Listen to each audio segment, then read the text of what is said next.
Hi everyone, నేను మీ Pavan. Welcome back to our channel GPK shorts and entertainment. Content is ours, entertainment is yours. ఇది నా channel, అంటే మీ ఛానల్, మనందరి ఛానల్. సో ఈ ఛానల్ని గ్రో చేసే బాధ్యత అయితే మీదే. Please like, share and subscribe. నా వీడియో నచ్చితేనండి సబ్స్క్రైబ్ చేసుకోండి, మర్చిపోవద్దు. సబ్స్క్రైబ్తో పాటు ఆ పక్కనే గంట సింబల్ ఉంటుంది, ఆ గంట సింబల్ కూడా గట్టిగా కొట్టి ఆల్ అని ప్రెస్ చేయండి. ఆటోమేటిక్గా నేను ఏ వీడియో పెట్టినా ఆ నోటిఫికేషన్ వచ్చేస్తాయి.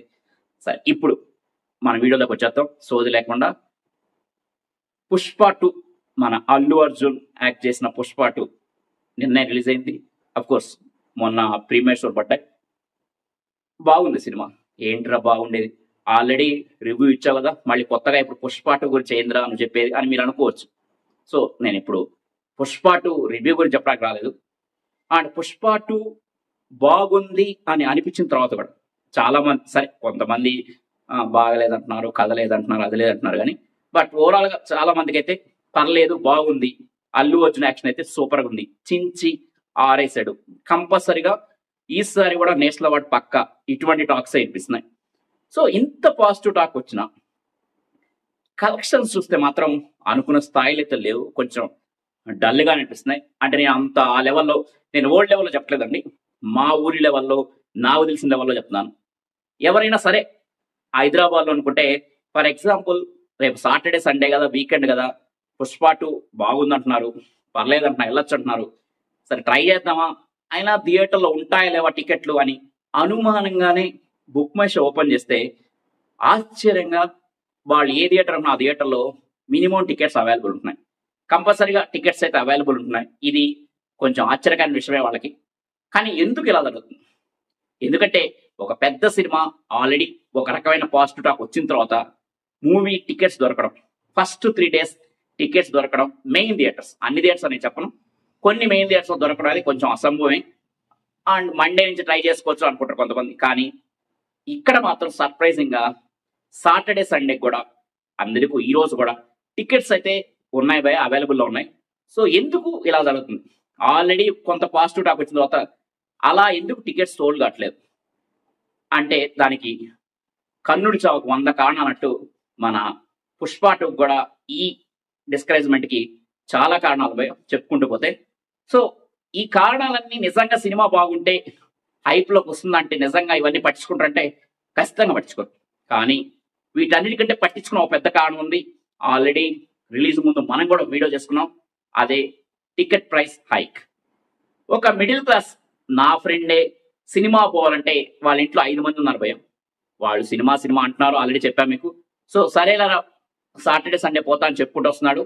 కానీ ఒక్కసారి బుక్ చేస్తే మాత్రం, ఆ బుక్ చేయడానికి ట్రై చేస్తే మాత్రం 2500 వస్తుంది మొత్తం ఆ టోటల్ అమౌంట్. సో ఇది చూసే ఒక్కసారి వాడి గొంతులో ఎలక్కాయ పడుతుంది. అవసరం బాబు 2500 పెట్టి ఈ ఈ స్టేజ్లో మళ్ళీ నెలంతా పరిస్థితి ఏంది అని ఆడు ఆలోచిస్తున్నాడు. అందుకే సరేలే ఇన్ని రోజులు ఆగాం కదా, ఎలాగో మళ్ళీ నెక్స్ట్ వీక్ కొంచెం తగ్గుతాయి కదా రేట్లు, ఒక 1000 తగ్గినా హ్యాపీయే కదా అదే పరిస్థితికి వచ్చారు మన middle class and lower middle class వీళ్ళు. ఇది ఆల్రెడీ మనం అనుకుందే.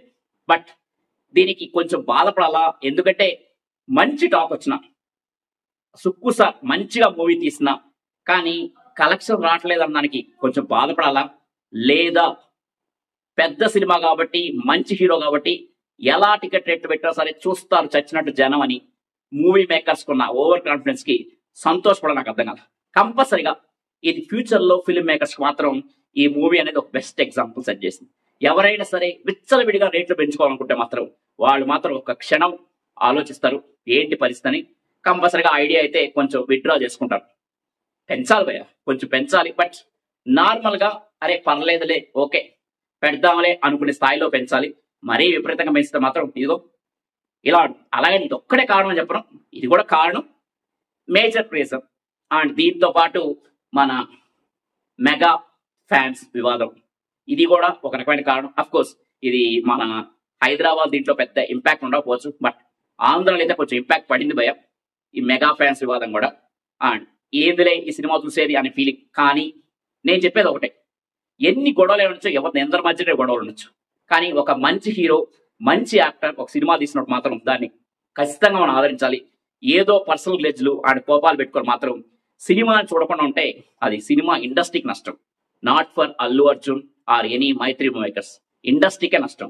ఎందుకంటే ఈ సినిమాని బేస్ చేసుకొని కొన్ని వేల మంది వర్క్ చేస్తుంటారు, వాళ్ళందరికి కూడా ఇది లాస్ లాంటిది. సో కంపల్సరీ ఎవరైనా సరే ఆ గొడవలు పక్కన పెట్టి, ఈ రోజు గొడవలు పడతారు, రేపు కలిసిపోతారు, ఆ తర్వాత సంగతి. బట్ మీరు దాన్ని పెట్టుకొని పక్కగా ఫ్యాన్స్ పక్కగా, ఈ చాలా మంది హీరోలు కూడా చెప్పేది, మేము మంచిగా ఉంటాం, మధ్యలో మీరు కొట్టుకుంటారు. అందుకే దాని జోలి పోకుండా ఒక సినిమాని సినిమాలాగా చూస్తే మాత్రం ఆ ఇండస్ట్రీ మొత్తం హ్యాపీగా ఉంటుంది. అందుకే ప్రతి ఒక్కరు కూడా ఇక్కడైనా సరే సినిమా చూడండి అని నా సజెషన్. వీలైతే ట్రై చేయండి. నెక్స్ట్ దీంతో పాటు మొన్న ఫస్ట్ రోజు అదే ప్రీమియర్ షో రోజు కొంచెం సంధ్యా థియేటర్లో ఒక ఇష్యూ జరిగింది. ఒక లేడీ అండ్ తన కొడుకు కూడా ఆ ఇష్యూలో, కొడుకు ఐసీలో ఉన్నాడు అండ్ డేంజర్ పోస్ట్ లో ఉన్నాడు, బట్ తను మాత్రం పాపం చనిపోయింది. సో ఇది చాలా బాధాకరం. కానీ దీని వల్ల మెయిన్ ఎఫెక్ట్ పడింది మాత్రం అల్లు అర్జున్ కానీ చెప్పాలి. కానీ అల్లు అర్జున్ తప్పు ఎంతవరకు ఉంది, అల్లు అర్జున్ నిజంగా తప్పు చేశాడు లేదా నేను ఖచ్చితంగా చెప్పలేను. ఎందుకంటే మెయిన్ గా ఆర్టిస్ట్ కసోట్ థియేటర్ కి ఫస్ట్ షోకి ఎవరైనా హీరో రావడం అనేది ఒక ఆనవాయితీ, అది ఆల్రెడీ హ్యాబిచువల్ యాక్షన్. సో కంపల్సరీగా ఒక హీరో వస్తున్నప్పుడు ఆ థియేటర్ వాళ్ళకైతే ఇన్ఫార్మ్ చేస్తుంటాడు, అట్లీస్ట్ ఒక 1 hour ముందైనా ఇన్ఫార్మ్ చేస్తుంటారు. సో థియేటర్ వాళ్ళు దానికి తగ్గట్టు కొన్ని ఏర్పాటు చేసుకోవాలి, ఈవెన్ పోలీస్ ఫోర్స్ కానీ లేదా ఇంకేదైనా ఏర్పాట్లు కానీ. ఇక్కడ అల్లు అర్జున్ తప్పు ఎప్పుడు అవుతుందంటే అసలు ఎటువంటి ఇన్ఫర్మేషన్ లేకుండా సడన్ గా వస్తే మాత్రం అది అల్లు అర్జున్ తప్పే. కానీ ఆల్రెడీ ఇన్ఫార్మ్ ఇచ్చి థియేటర్ వాళ్ళ నెగ్లిజెన్స్ వల్ల ఈ పరిస్థితి వస్తే మాత్రం అది ఖచ్చితంగా థియేటర్ తప్పే అవుతుంది. ఈవెన్ ఆ ఏరియాలో నాకు తెలుసు, ఎందుకంటే నాకు చాలా ఫెమిలియర్ కాబట్టి. కొంచెం మెయిన్ గా ఆ సంధ్యా థియేటర్ లో ఎక్కువ క్రౌడ్ వస్తే మాత్రం చాలా ఇబ్బందిగా ఉంటుంది. ఆ ప్లేస్ చాలా కంజెస్టెడ్ ఉంటుంది అండ్ చాలా ప్రాబ్లం వస్తుంది. కొంచెం అరాకొర యూత్ అయితే కొంచెం తట్టుకోగలరు, బట్ ఎవరన్నా మిడిల్ ఏజ్డ్ అండ్ ఎవరన్నా కొంచెం ముసలి వాళ్ళు లేదా లేడీస్ అయితే ఆ క్రౌడ్ తట్టుకోవడం సాధ్యం కాదు, చాలా ప్రాబ్లం ఫేస్ చేస్తారు. ఇది ఎప్పటి నుంచో ఉన్నదే, ఈవెన్ ట్రాఫిక్ కూడా అన్ని. కానీ పోలీస్ ఫోర్స్ కొంచెం పెంచుంటే బాగుండేది అండ్ ఆ ఇన్ఫర్మేషన్ ఇవ్వాల్సింది మాత్రం థియేటర్ వాళ్ళు పోలీస్కి. సో కాబట్టి ఈ తప్పు ఎవరిది అనేది మనం తర్వాత డిసవచ్చు, కానీ ఆ పోయిన ప్రాణాలు మాత్రం మళ్ళీ రావు, చాలా వాల్యుబుల్. సో ఇక మేటైనా కొంచెం వెళ్ళినప్పుడు మెయిన్ గా ఈ థియేటర్స్ ఆర్టిస్ట్ కాస్త ఎక్కువ హంగామా ఉంటుంది అని ఆనందంతో వెళ్తారండి. ఆ హ్యాపీగా హుషారుగా షో చేసుకోవచ్చు ఆ సంబరాలని. కానీ ఒక్కోసారి ఇలాంటి ప్రాబ్లం జరుగుతుంటాయి, కొంచెం జాగ్రత్తగా ఉంటే అది అందరికీ మంచిది.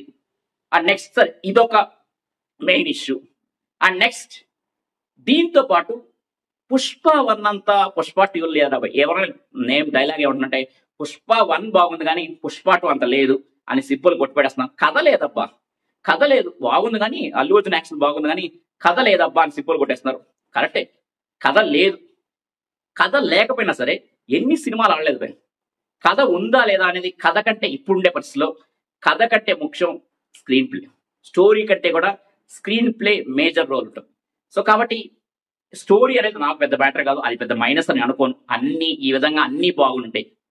మర్చిపోయినా వీటన్నిటికంటే పెద్ద ప్రాబ్లం ఏంటంటే నిన్ననే ఆల్రెడీ మన మూవీ రూల్స్ ఆల్రెడీ ఆన్లైన్ లో వేడిగా హెచ్డి ప్రింట్ వచ్చేసింది. ఇంకా ఎవరు పోతారు? కొంచెం మా డబ్బులు అంటే కొంచెం ప్రాబ్లం ఉండేవాళ్ళు, లేదా డబ్బులు అంటే కొంచెం ఆశ ఉండేవాళ్ళు హ్యాపీగా మొబైల్లో చూసుకొని ట్యాబ్లో చూసుకొని హ్యాపీగా ఎంజాయ్ చేస్తారు. సో అది కూడా పెద్ద రీజన్. ఆల్రెడీ మూవీ రూల్స్ చెప్పి మరీ నిన్నే రిలీజ్ చేశాడు హెచ్డి ప్రింట్, అది కూడా పెద్ద రీజన్. ఇలా పుష్ప 2 కలెక్షన్ తగ్గిపోవడానికి చాలా కారణాలున్నాయి, కొన్ని వందల కారణాలున్నాయి. కానీ వాటిల్లో కొన్ని మనం రెక్టిఫై చేసుకోవచ్చు ఇకనే సార్. ఎందుకంటే మంచి సినిమా భయ, మంచి సినిమా నేను ప్రమోట్ చేస్తున్నట్టు కాదు, మంచి సినిమా అంటే ఎందుకు చెప్తున్నానంటే only for Allu Arjun action చాలా చాలా చాలా బాగా చేశాడు, అద్భుతంగా చేశాడు. పుష్ప 1 కంటే కథ బాగాలేదంటున్నా కానీ అల్లు అర్జున్ యాక్షన్ మాత్రం పుష్ప 1లో కంటే దీంట్లో చాలా బెటర్గా ఉంది, చాలా మంచి చేశాడు.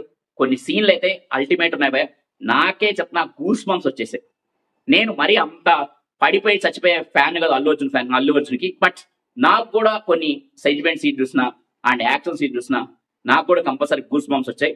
అటువంటి సీన్స్ సుకుమార్ రాసుకున్నాడు, చేశాడు. కథ అంటారా స్టోరీ అంటారా అది దాంట్లో ప్రాబ్లం ఉంది. ఎందుకంటే పుష్ప 1లో first Allu Arjun character Pushpa character 0 నుంచి స్టార్ట్ అయ్యి ఒక కూలీ, గంధం చెక్కలు కొట్టే కూలీగా స్టార్ట్ అయ్యి అలా అంచెలంచెలుగా ఎదుగుతూ 100% చేరుకుంటారు. తన గ్రాఫ్ అనేది 0 నుంచి 100% ఉంటుంది.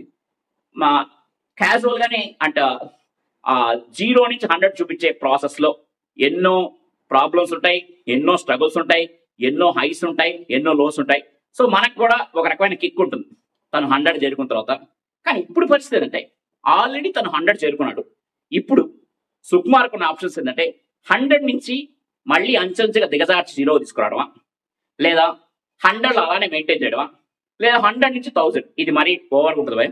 100 నుంచి మరీ 1000 గ్రాఫ్ చూపిస్తే ఓ నాయన మరీ ఎక్కువ చేశాడు బాబు అనిపిస్తుంది. అందుకే సుకుమార్ ఆప్షన్ అయితే తీసుకోలేదు. అండ్ 100 నుంచి 0 అనేది కొంచెం మనకి ఆక్వర్డ్ గా ఉంటుంది. మళ్ళీ దిగజార్చి కింద తీసుకోవాలంటే ఆ స్థాయికి వెళ్ళిపోయినాడు, సిండికేట్ స్థాయికి వెళ్ళిపోయినాడు, మళ్ళీ కూలీగా రావడం అనేది ఇట్స్ నాట్ పాసిబుల్. అండ్ ఇప్పుడు సుకుమార్ దగ్గర ఉండే ఆప్షన్ తన లెవెల్ అలానే మెయింటైన్ చేస్తూ తనకున్న ఎబిలిటీస్ ఏంటి, తన పర్ఫార్మెన్స్ ఎబిలిటీస్ ఏంటి, పర్ఫార్మెన్స్ ఓకే, అండ్ పాత్ర పరంగా చెప్తున్నాను నేను, క్యారెక్టర్ పరంగా తను ఏం చేయగలడు అని చూపిస్తాడు, మన క్లారిటీగా చూపించాడు అని చెప్పాలంటే. కథ పక్కన పెడితే ఒక పుష్ప క్యారెక్టర్ ఆల్రెడీ ఎదిగిపోయాడు, చాలా ఎదిగిపోయాడు. అంటే కొంతమంది బడా విలన్స్, పుష్ప 1 లో కనిపించే బడా విలన్స్ తనని టచ్ చేయలేని విధంగా ఎదిగిపోయాడు. అలా ఎదిగిపోయిన పుష్ప ఇప్పుడు పరిస్థితి ఏంటంటే తను ఒక పక్క స్మగ్లింగ్ ని కంటిన్యూ చేస్తాడు, బట్ కొంచెం high level smuggling. And Shekhawat తో ఒక ఛాలెంజ్ ఉంది అండ్ ఒక ఈగో క్లాషెస్ ఉన్నాయి. అవి ఎలా మెయింటైన్ చేశాడు. ప్లస్ చెప్పే కదా బడా విలన్ అని పేరున్న మన మంగళన్ సీను, దాక్షాయిని వీళ్ళైతే డైరెక్ట్ గా పుష్పాన్ని ఎదుర్కొనే పరిస్థితి లేదు. వాళ్ళు ఎలా షెకావత్ని యూజ్ చేసుకున్నారు అండ్ నేను మరీ స్టోరీ చెప్పదలుచుకోవాలా. కానీ కొంతవరకు అసలు సుకుమార్ ఈ విషయంలో ఎంత టాలెంట్ ఉన్నాడు. స్టోరీ విషయంలో సుకుమార్ అఫ్ కోర్స్ అద్భుతం కాకపోవచ్చు, but screen play and direction intelligence లో మాత్రం సుకుమార్ అంటే సుకుమారే. సుకుమార్ సార్కి అయితే నేను ఒక హ్యాట్స్ ఆఫ్. ఈ మూవీ మాత్రమే కాదు, సుకుమార్ సార్ ప్రతి మూవీలో కూడా ఒక ఇంటెలిజెన్స్ అయితే ఉంటుంది. దీంట్లో కూడా అంతే ఇంటెలిజెన్స్ యూజ్ చేశాడు. సో ఒక క్యారెక్టర్ ఆల్రెడీ ఎదిగిపోయిన క్యారెక్టర్, కొన్ని 100 కోట్లు డీల్ చేసే క్యారెక్టర్, మెయిన్ ఏముంటాయి ప్రాబ్లమ్స్. సరే ఈ పక్కన పెడితే, ఈ షెకావత్ క్యారెక్టర్ పక్కన పెడితే పొలిటికల్ గా తను ఎదగాలనుకుంటాడు. తను ఎదగడు, కానీ పొలిటికల్ గా ఒక లింక్ అయితే ఉంటుంది కంపల్సరిగా ఆ స్థాయి వాడికి. అండ్ అదేవిధంగా శ్రీవల్లి తన భార్యని ఎంత ప్రేమ కలుసుకోడు, తన భార్యని ఎలా చూసుకుంటున్నాడు. అండ్ దీనికంటే ఇంకొక ప్రాబ్లం, పుష్పకి ఎంత ఎదిగినా సరే తనకి మనసులో మాత్రం ఒక బాధ ఉంది. అది తన ఇంటి పేరు తనకి ఇవ్వకపోవడం, తన అన్న చేసే అవమానం. వీటి నుంచి తను ఎలా ఫేస్ చేశాడో, వీటి నుంచి ఎలా బయటపడ్డాడు అనేది కూడా ఈ కథలో ఉంది. ఇంక కథ లేదేంది భయ, ఒక క్యారెక్టర్ ని ఇన్ని షేడ్స్ లో చూపించాడు, ఇన్ని రెస్పాన్సిబిలిటీలో ఇన్ని షేడ్స్ లో చూపించాడు. నాకు తెలిసి this is the best output from Sukumar. And ఆ యాక్షన్ సీన్స్ అయితే చాలా బాగున్నాయి, ఇంకా దాని గురించి మనం చెప్పలేదు. గంగమ్మ జాతర and climax fight or marvellous. And action director కూడా చాలా బాగా తీశారు. సరే ఇన్ని ప్లస్లు ఉన్న ఈ పుష్పకి ఎందుకు కలెక్షన్ అంటే ఇవన్నీ కారణాలు. కానీ మనం అనుకున్నంత సరే బయట వస్తున్న నెగిటివ్ అంతా నెగిటివ్ అయితే లేదు మూవీలో. ఓకే, చూడొచ్చు అండ్ ఎంజాయ్ చేయొచ్చు. ఒక నేషనల్ అవార్డు విన్నర్ యాక్షన్ చూడాలి కంపల్సరిగా, అది మనం ఇచ్చే గౌరవం. కంపల్సరిగా మీరు కూడా ఇవన్నీ పక్కన పెట్టి పుష్పాని వీలైతే చూడండి. అఫ్ కోర్స్ కొంచెం ఎక్కువ ఉంది, ఇప్పుడు కాకపోయినా కనీసం 2 రోజుల తర్వాత అయినా చూడండి అండ్ థియేటర్లో చూసి ఎంజాయ్ చేయండి. And don't encourage piracy. Thank you, bye. This is Pavan signing of.